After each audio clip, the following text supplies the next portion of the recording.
Hello friends, कैसे हैं सभी। राधे राधे, जय श्री कृष्णा।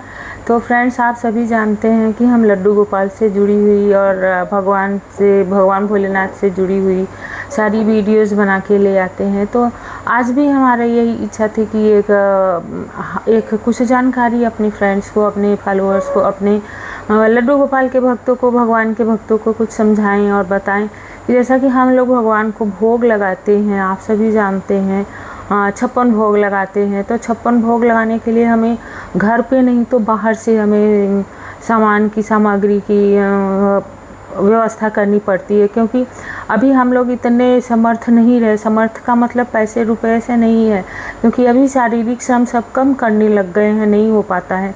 तो 56 भोग नहीं लगा के, क्योंकि बाज़ार से जो हम 56 भोग ले आते हैं बना हुआ, वो सब जूठा रहता है, सब चक के लोग बनाते हैं। तो कोशिश कीजिए कि घर की बनी हुई चीज़ों को ही भगवान को भोग लगाएं और प्रसाद ग्रहण कराएं, क्योंकि हमारे लड्डू गोपाल जो हैं वो भाव के भूखे हैं। कोई ज़रूरी नहीं है उन्हें 56 भोग लगाना, उन्हें प्रसाद खिलाना या इस तरह से करना। तो उम्मीद है हमारी सहेली, हमारी भक्त, हमारे लड्डू गोपाल के भक्त, हमारे श्याम के दीवाने, हमारे कृष्ण के दीवाने जितने हैं सभी हमारी बात को समझ रहे होंगे। तो फ्रेंड्स, मेरा कहना था कि जिस तरह से हम 56 भोग लगाते हैं, तो क्या हम इसे शॉर्ट फॉर्म में नहीं कर सकते हैं? जो हमारे लड्डू गोपाल को अति प्रिय है वही सब खिलाएं। जैसे कि पहला भोग है हमारे लड्डू गोपाल के लिए माखन मिश्री, उन्हें बहुत प्रिय है, तो माखन मिश्री का भोग लगा देते हैं। वो भी कहीं जाना नहीं है, घर पे ही मलाई इकट्ठा कीजिए 2-3 दिन की, और उस मलाई से मक्खन बना लीजिए, बाज़ार से लाने की ज़रूरत नहीं। दूसरा हो गया आपका पंचमेवा, तो 5 तरह के फल ले लीजिए। जैसे पंचमेवा, जैसे 5 तरह के ड्राई फ्रूट्स ले लीजिए। जैसे आपका ये हो गया काजू, बादाम, किशमिश, अंजीर, छुहारा, और जोड़ेंगे तो 10-11 तरह के फल ड्राई फ्रूट्स ही हो जाएंगे। तो कम से कम 5 तो रखिए ही। इस तरह से आप, एक चीज़ और है, जैसे पंजीरी, धनिया की पंजीरी ज़रूर, धनिया को धन से जोड़ा जाता है, तो धनिया की पंजीरी ज़रूर बनानी चाहिए आज के दिन। तो जन्माष्टमी के दिन भगवान को धनिये की पंजीरी ज़रूर खिलानी चाहिए। और चौथा है भगवान को तुलसी दल बहुत प्रिय है, तो उन्हें तुलसी हर जो भी आप भोग लगाएंगे सब में तुलसी ज़रूर रखनी है। और दूसरी चीज़, तुलसी उस दिन तोड़नी नहीं है, एक दिन पहले ही तुलसी की व्यवस्था कर लीजिए। 2, 4, 10 जो भी तुलसी मिलती हैं, उन्हें अपने पत्ते मिलते हैं उन्हें रख लीजिए, या नहीं है तो तुलसी जी के पास आप जाइए, थोड़ा सा पेड़ को हिलाएंगे, तुलसी दल गिर जाएंगे, तो 2-4 जितने गिरते हैं वही प्रभु की कृपा मानकर उन्हें भोग लगा दीजिए, उसी से भोग लगाइए। और नहीं है तो तुलसी का काष्ठ अगर होता है तो आप उसी से कर सकते हैं। उसके बाद आपका हो गया पंचामृत। भगवान को पंचामृत से स्नान भी कराया जाता है और पंचामृत भगवान को भोग भी लगाया जाता है। और छठा है खीर, मखाने की खीर, चावल की खीर नहीं, मखाने की खीर भगवान को बहुत प्रिय है। तो ये मखाने की खीर, थोड़ा सा मखाना घी में रोस्ट कर लीजिए, उसको दरदरा पीस लीजिए और दूध को उबाल लीजिए, उसमें वो कर दीजिए। घर में अगर बना सकते हैं तो थोड़ी सी रबड़ी बना लीजिए, भगवान को रबड़ी बहुत प्रिय है, रबड़ी खा लें। बाज़ार से कोई मीठा लाने की ज़रूरत नहीं है। उसके बाद भगवान को खीरा अति प्रिय है, उस दिन के लिए खीरा भगवान बहुत पसंद करते हैं, तो उस दिन एक खीरा उनके पास ज़रूर रखना चाहिए।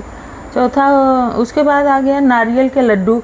इनका आज के दिन को, जन्माष्टमी के दिन इन्हें लड्डू भी बहुत पसंद है, तो लड्डू के लिए बाहर की टॉफ़ी, चॉकलेट, चिप्स, ये सब जितने ही हैं, प्लीज़ इन्हें भगवान के पास मत लाइए, मत खिलाइए।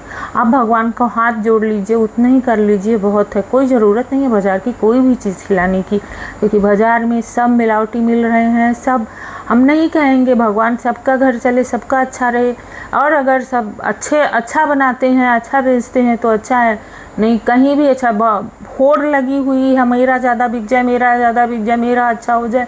लोग अपने बेचने के चक्कर में ना जाने क्या क्या लोग बेच रहे हैं। प्लीज़ इन मिलावटी चीज़ों से बचिए, जितना हो सके अपने घर की चीज़ों को ही भगवान को भोग लगाइए, प्रसाद में खिलाइए। और कोशिश कीजिए लड्डू गोपाल को बढ़िया बढ़िया ड्रेस ले आइए, बढ़िया कपड़े पहनाइए, और चीज़ें जितना हो सके, क्योंकि कपड़े तो भगवान को बाज़ार से ही ला के पहना सकते हैं। अगर आपका मन में श्रद्धा भाव है तो हाथ से ही बना के पहनाइए, कितने लोग तो हाथ से ही बनाते हैं। हमारे लड्डू गोपाल बहुत प्यारे हैं, अपने भक्तों को बहुत प्यार करते हैं। तो उम्मीद है कि हमारा ये वीडियो सबको बहुत पसंद आएगा। आप सभी जानते हैं कि हम भगवान के ऊपर ही जितना हो सकता है भगवान के रिलेटेड ही सारी वीडियोस बनाते हैं। तो हमारे वीडियोस को आप लोग सभी लोग देखिए और फॉलो कीजिए और इसे सब्सक्राइब करके रखिए। आगे और भी बहुत सारी इस तरह का इन्फॉर्मेशन हम आप लोगों के लिए ले आएंगे। भक्ति भाव से जुड़े हुए और भी बहुत सारे ले आएंगे। आप लोगों को अगर मेरे बातों से किसी तरह का कोई दुख तकलीफ़ या कष्ट होता है तो उसके लिए हम क्षमा चाहते हैं। और अगर अच्छा लगता है तो प्लीज़ कमेंट में ज़रूर बताइए कि हाँ हमने अच्छा कहा है, या जो भी है एक बार राधे राधे ही लिख देंगे तो हम समझेंगे कि ठीक है, हमारी बातें सबको समझ में आई है। तो फ्रेंड्स, जितना हो सके आज के दिन हरे कृष्णा महामंत्र का जाप कीजिए, राधे राधे ज़रूर कहिए। जिस समय 12 बजता है लोग थाली बजाते हैं, सबसे पहले कृष्ण के कान में राधे राधे ज़रूर कहिएगा, क्योंकि कृष्ण राधे को ज़रूर पसंद करते हैं और राधा कृष्ण को पसंद करती हैं। तो राधा कृष्णमयी राधा, कृष्णमयी राधा, इस तरह से कृष्ण और राधा, कृष्ण और राधा दोनों एक ही हैं, एक ज्योत से दो निकले हुए हैं। इसलिए इनका भजन भक्ति भाव जितना हो सके वो सब करिए। भगवान आडंबरों से बच के रहिए। भगवान आडंबरों में नहीं जाते हैं, भगवान भक्ति भाव देखते हैं, आपके अंदर का आत्मा का, आपके अंदर के भाव को देखते हैं। तो अपने भाव को प्रकट कीजिए, अपने भगवान को अपने साथ लाइए, अपने साथ रहिए, अंग संग रहिए। कहीं जाइए भगवान को अपने साथ लेके चलिए। साथ का मतलब भगवान को फिजिकली उठा के नहीं, जैसे ही मंदिर के पास जाइए, खड़े होइए, बोलिए भगवान हम जा रहे हैं काम करने, आप भी हमारे साथ चलिए। देखिए भगवान आपके साथ रहेंगे, जहाँ कहीं रहेंगे कभी आपके साथ कोई गलत नहीं होगा, हमेशा भगवान आपके साथ रहेंगे। तो फ्रेंड्स, मेरे चैनल को लाइक सब्सक्राइब करके रखिए। आज के लिए इतना ही। फिर हम नया वीडियोस बनाएंगे, कुछ नई बातें बताएंगे। तो फ्रेंड्स, इस हमारे लड्डू गोपाल आपको कैसे लगे हैं उनके बारे में भी हमें थोड़ा बताइएगा। हरे कृष्णा, राधे राधे, जय श्री कृष्णा।